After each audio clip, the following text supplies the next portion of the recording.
23শে June Awami লীগের প্রতিষ্ঠা বার্ষিকী ঘিরে পুলিশ কি আতঙ্কে?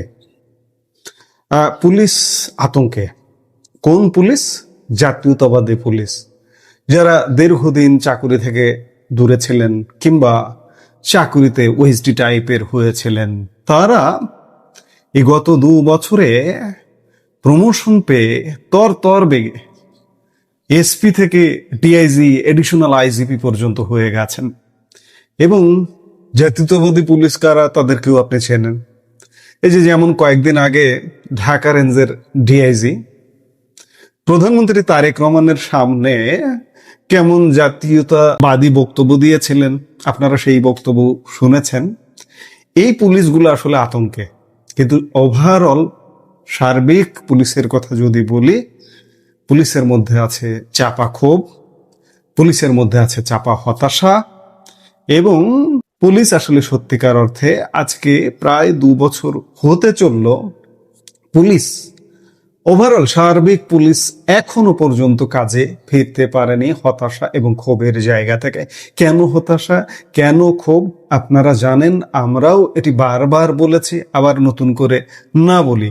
এই ক্ষোভ হতাশার কারণে বর্তমান সরকার শুধুমাত্র ওই কয়েকজন জাতীয়তাবাদী পুলিশ অফিসার দিয়ে পুরো কনস্টেবল থেকে শুরু করে পুলিশের নন ক্যাডার অফিসার থেকে শুরু করে তাদের উপর শুধু নির্ভর করতে পারছে না, যার কারণে ইতিমধ্যে 4র্থ মাস পেরিয়ে 5ম মাস পড়ে গেছে, তবুও মাঠে সেনাবাহিনী আছে, এবং সেনাবাহিনী কবে উঠবে কেউ বলতে পারে না। 23শে জুন ঘিরে আওয়ামী লীগের কি হচ্ছে? আওয়ামী লীগের ইতিমধ্যে 23শে জুন না, আগে থেকেই শুরু হয়ে গেছে। যে মুহূর্ত থেকে শেখ হাসিনা দেশে আসবার দৃঢ় বার্তা ব্যক্ত করছেন, আশাবাদ ব্যক্ত করছেন, সেই মুহূর্ত থেকেই আওয়ামী লীগের কিন্তু বেশ চারিদিকে বাংলাদেশের প্রত্যেকটি প্রান্তে সরগরম অবস্থা। আর এরই মধ্যে আসছে আওয়ামী লীগের 77তম প্রতিষ্ঠা বার্ষিকী আগামী মঙ্গলবার 23শে জুন। বাংলাদেশের রাজনীতিতে কি এক মহা টানটান উত্তেজনা দিন আসতে চলেছে? নিষিদ্ধ ঘোষণার পর এই প্রথম নিজেদের 77তম প্রতিষ্ঠা বার্ষিকীতে মরণ কামড় দিতে চাইছে আওয়ামী লীগ। গোয়েন্দা রিপোর্টে কেন বলা হচ্ছে শেখ হাসিনার দল এবার বড় ধরনের প্রত্যাঘাত করতে পারে, আর এই ভয়ে কেন তটস্থ পুরো বাংলাদেশ পুলিশ? ঢাকা থেকে দিল্লি সব মহলের নজর এখন আওয়ামী লীগের মঙ্গলবারের দিকে। কি ঘটতে চলেছে সেদিন? আর এই কি ঘটতে চলেছে সেদিন, এই প্রশ্নের জায়গা থেকে পুলিশ গতকালকে পুলিশ সদর দপ্তর একটি অ্যালার্ট জারি করেছে, বলতে পারেন রেড অ্যালার্ট জারি করেছে, সতর্কতা জারি করেছে। বাংলাদেশের রাজনৈতিক সমীকরণ প্রতিদিন বদলাচ্ছে, আর এবারের প্রেক্ষাপট 23 জুন আওয়ামী লীগের প্রতিষ্ঠা বার্ষিকী। বাংলাদেশ পুলিশের সদর দপ্তর থেকে ইতিমধ্যে একটি অত্যন্ত সংবেদনশীল ও গোপন নির্দেশিকা জারি করা হয়েছে। পুলিশের ডিআইজি কনফিডেন্সিয়াল মোহাম্মদ কামরুল হাসান খোদ এই নির্দেশিকা জারি করেছেন। আর এর ভিত্তি কি জানেন? জেলা পুলিশের গোয়েন্দা বিভাগের সুনির্দিষ্ট ইনপুট বা তথ্য। গোয়েন্দারা পরিষ্কার জানতে পেরেছেন 23শে জুন মাঠ ছাড়বে না আওয়ামী লীগ। তারা দলীয় কার্যালয়ে পতাকা উত্তোলন করবে এবং প্রতিষ্ঠা বার্ষিকীর ব্যানার নিয়ে প্রকাশ্যে মিছিল করার জন্য কোমর বেঁধে নামছে। এই নির্দেশিকায় সবচেয়ে চমকপ্রদ এবং তাৎপর্যপূর্ণ বিষয় কি জানেন? পুলিশ কিন্তু এখানে বিএনপি বা জামাতের নাম নেয়নি। গোয়েন্দা রিপোর্টে বলা হয়েছে আওয়ামী লীগের এই প্রকাশ্য মিছিলের জেরে সংঘর্ষ বাঁধতে পারে জাতীয় নাগরিক পার্টি এনসিপি এবং বৈষম্য বিরোধী ছাত্র আন্দোলনের ছাত্রদের সঙ্গে। পাশাপাশি দেশের আইন শৃঙ্খলা রক্ষাকারী বাহিনী যদি আওয়ামী লীগের কার্যকলাপে বাধা দিতে যায়, তবে ক্ষুব্ধ আওয়ামী লীগ সরাসরি পুলিশের উপর চড়াও হতে পারে।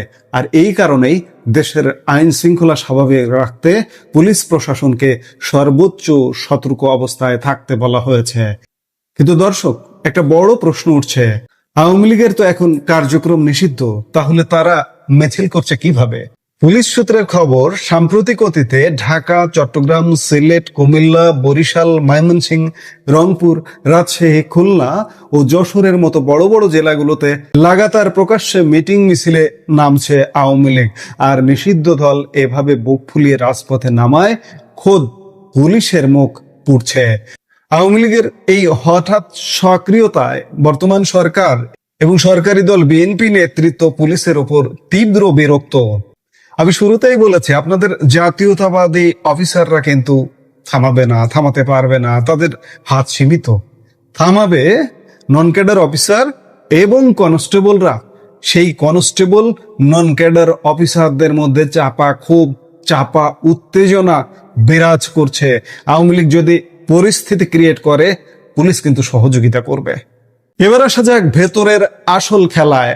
আওয়ামী লীগের নেতৃত্ব মনে করছে পুলিশি নির্দেশিকায় বিএনপি জামাতের নাম না থাকাটা আসলে সরকার ও বিএনপির একটি গভীর রাজনৈতিক কৌশল।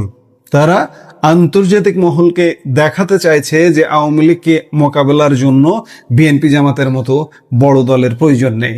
জাতীয় নাগরিক পার্টি বা এনসিপির মতো ছোট দলই যথেষ্ট।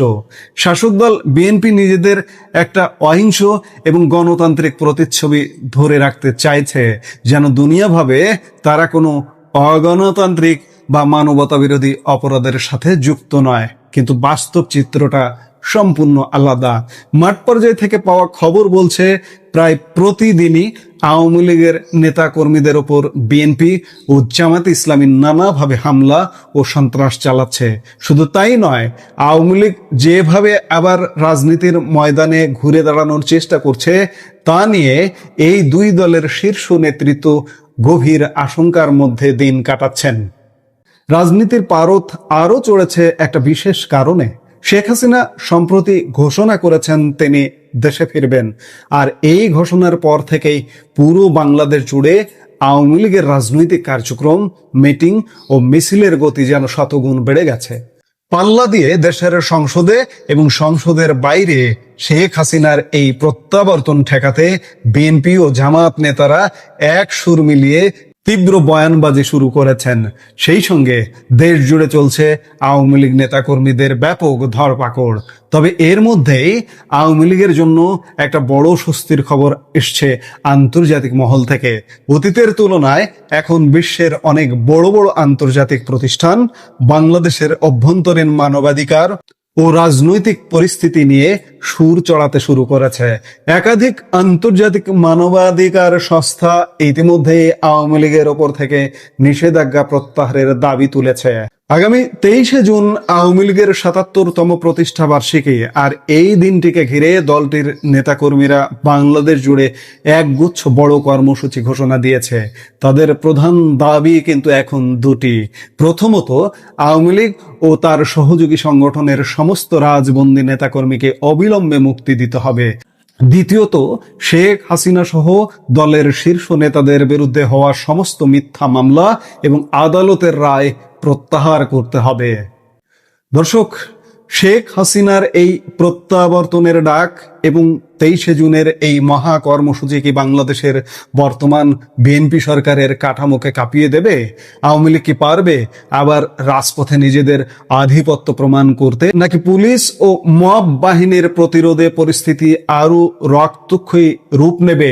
কি চমৎকার! দেখুন, এই যে সতর্কতা জারি করা হয়েছে, সেখানে এনসিপি বৈষম্য বিরোধী ছাত্র আন্দোলনের কথা বলা হয়েছে। এই এনসিপি কতজন? বৈষম্য বিরোধী ছাত্র আন্দোলন আসলে কতজন?